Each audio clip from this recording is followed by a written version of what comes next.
Bismillahirrahmanirrahim. Assalamualaikum warahmatullahi wabarakatuh. Alhamdulillahirabbil alamin wa bihi nasta'inu ala umurid dunya waddin. Wassalatu wassalamu ala asrafil anbiya'i wal mursalin wa ala alihi wa sahbihi ajma'in. Amma ba'du. Pertama-tama marilah kita senantiasa memanjatkan rasa syukur kita kehadirat Allah Subhanahu wa taala, yang mana pada kesempatan pagi hari ini alhamdulillah diberikan kesempatan menjalankan salah satu kewajiban kita, yaitu ibadah sholat subuh secara berjamaah. Dan insya Allah nanti puasa kita semoga lulus sampai maghrib, sampai akhir Ramadan dengan mendapat predikat takwa. Amin amin ya rabbal alamin. Tak lupa sholawat serta salam marilah kita haturkan ke daerah junjungan besar Nabi Muhammad sallallahu alaihi wasallam. Jamaah sholat subuh rahimakumullah, izinkan kami membawakan sebuah hadis Arba'in Nawawi yang ke-24.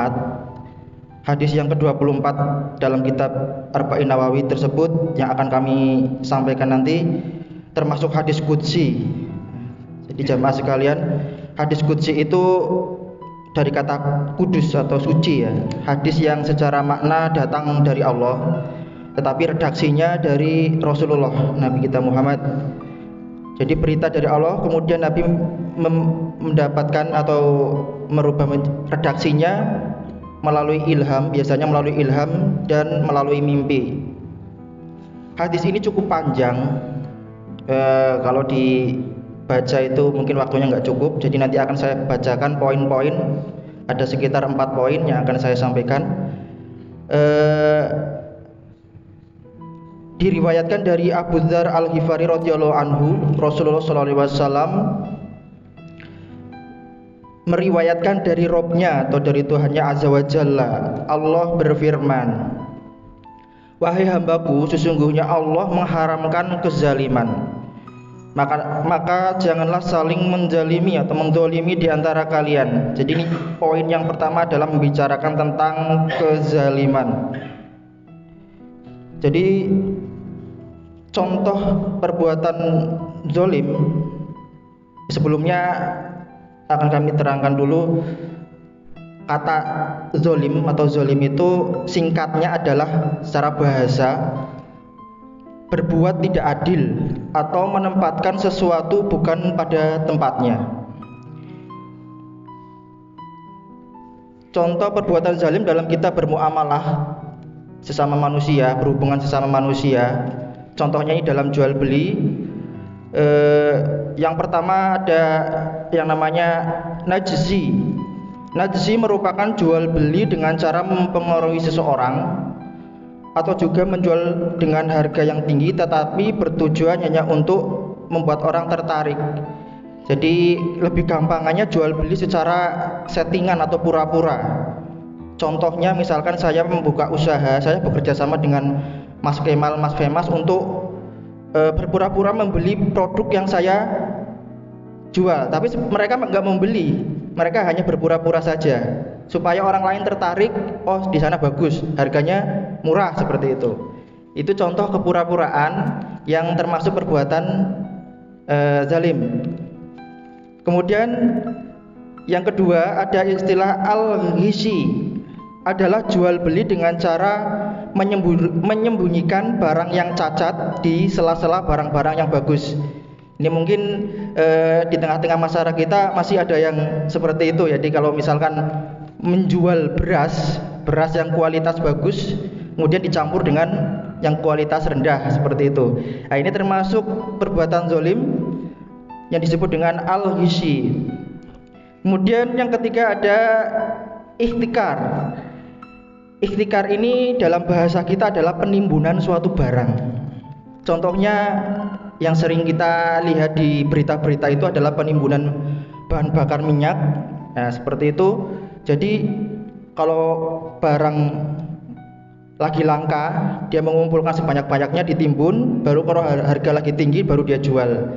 Ini sesuatu perbuatan yang zalim yang tidak perlu kita lakukan, karena ini sungguh-sungguh sangat merugikan orang lain. Kemudian ada jual beli yang keempat adalah merampas hak cipta. Contohnya pembajakan atau memperbanyak suatu barang tanpa seizin pencipta atau penulis, misalkan buku atau lagu seperti itu. Jadi ini banyak juga terjadi di dalam lingkungan masyarakat kita. Kemudian jual beli yang selanjutnya, yang kelima adalah tahfif, ialah mengurangi hak orang dalam hal timbangan atau takaran. Contohnya saya menjual buah gitu ya, tetapi mengurangi takaran yang sesungguhnya. Ini ya perbuatan yang termasuk zalim karena tidak sesuai dengan permintaan dari pembeli, dikurangi seperti itu. Ini termasuk perbuatan zalim dalam hubungannya jual beli. Kezaliman dalam jual beli di atas selayaknya kita tinggalkan. Berbuatlah jujur dalam menjual, janganlah menipu atau membohongi atau apapun itu. Semua akan mendapatkan balasan dari Allah Subhanahu wa taala. Selain yang poin pertama kezaliman hubungannya dengan manusia, ada kezaliman dalam diri sendiri. Contohnya seperti yang pertama berzina, kemudian ada meminum minuman khamr atau minuman keras, meninggalkan sholat fardu, itu juga termasuk juga zalim yang sangat besar itu adalah perbuatan syirik. Allah Subhanahu wa taala berfirman, "Inna syirka la dzulmun 'adzim." Sesungguhnya perbuatan Allah, persekutuan, sesungguhnya menyekutukan Allah adalah benar-benar kezaliman yang sangat besar. Ini kita tahu syirik termasuk dosa yang sangat besar. Itu poin pertama tentang kezaliman. Kemudian poin yang kedua, Bapak Ibu jamaah sholat subuh sekalian, tentang hadis arba'in yang ke-24 adalah tentang hidayah. Sesungguhnya sebagian manusia berada dalam kesesatan, kecuali siapa yang Allah berikan hidayah. Maka mintalah hidayah kepada Allah, niscaya Allah akan memberikan kalian hidayah. Nah, hidayah, ini kata hidayah adalah penjelasan atau petunjuk jalan arah yang akan membawa kita kepada tujuan yang benar, yaitu meraih kemenangan di sisi Allah Subhanahu wa taala. Ada beberapa contoh hidayah. Yang pertama disebut hidayah ilhami. Hidayah ini adalah fitrah yang Allah berikan kepada semua makhluk ciptaan Tuhan. Seperti contohnya, Allah memberikan hidayah ilhami kepada lebah untuk bisa membangun sarangnya atau rumahnya. Secara fitrah bisa membangun rumah lebah. Kemudian ada hidayah ilhami kepada seorang bayi yang lapar, maka dia akan menangis atau merengek kepada ibunya untuk diberikan ASI atau air susunya. Itu yang pertama, hidayah ilhami. Kemudian yang kedua ada hidayah hawasi. Hidayah hawasi membuat makhluk Allah mampu memberikan reaksi atas peristiwa dengan respon yang sesuai. Contohnya, ketika manusia mendapat kebahagiaan, maka ia akan merasa senang, ceria, kemudian tertawa. Namun sebaliknya, jika ia mendapatkan musibah, maka akan sedih, menangis dan murung. Nah, ini hidayah hawasi ini merupakan kemampuan indrawi. Hidayah ini sangat dipengaruhi oleh lingkungan ya. Respon yang ditimbulkan dari sebuah peristiwa yang sangat tergantung pada lingkungannya. Selanjutnya, hidayah yang ketiga adalah hidayah akli atau hidayah akal. Adalah hidayah yang diberikan khusus kepada manusia, khusus manusia ciptaan Allah ya, tidak kepada binatang atau mungkin tumbuhan, tidak kepada makhluk yang lain. Hidayah ini bisa membuat manusia berpikir untuk menemukan suatu ilmu.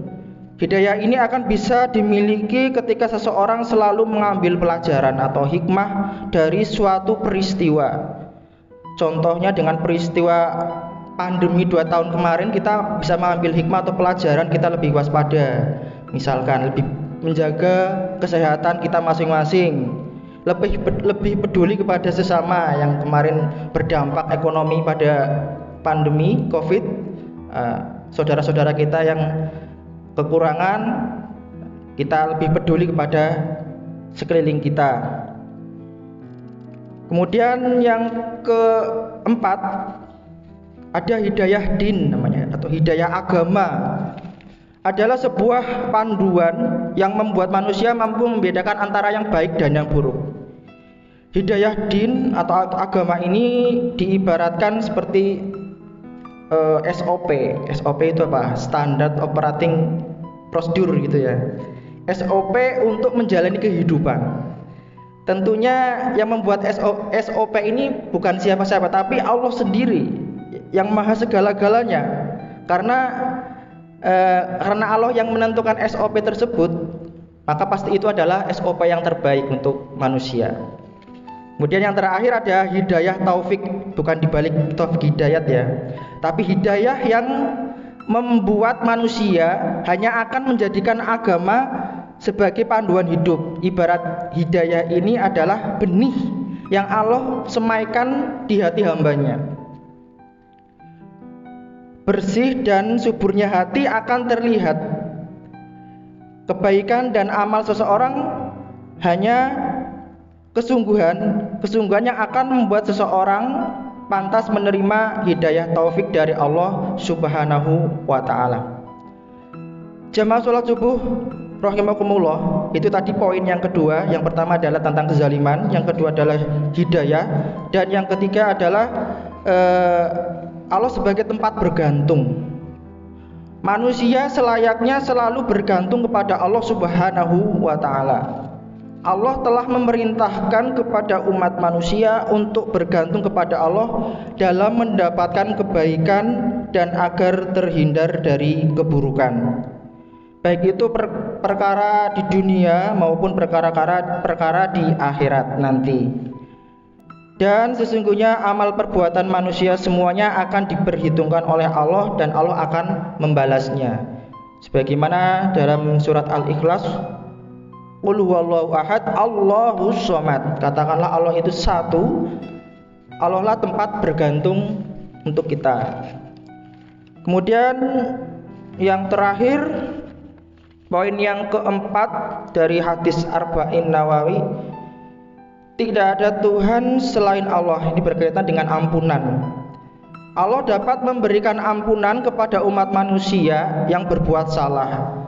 Adapun ampunan Allah diberikan kepada hambanya jika memenuhi syarat sebagai berikut: meninggalkan perbuatan dosa yang pernah dilakukannya dengan berniat tidak mengulanginya kembali.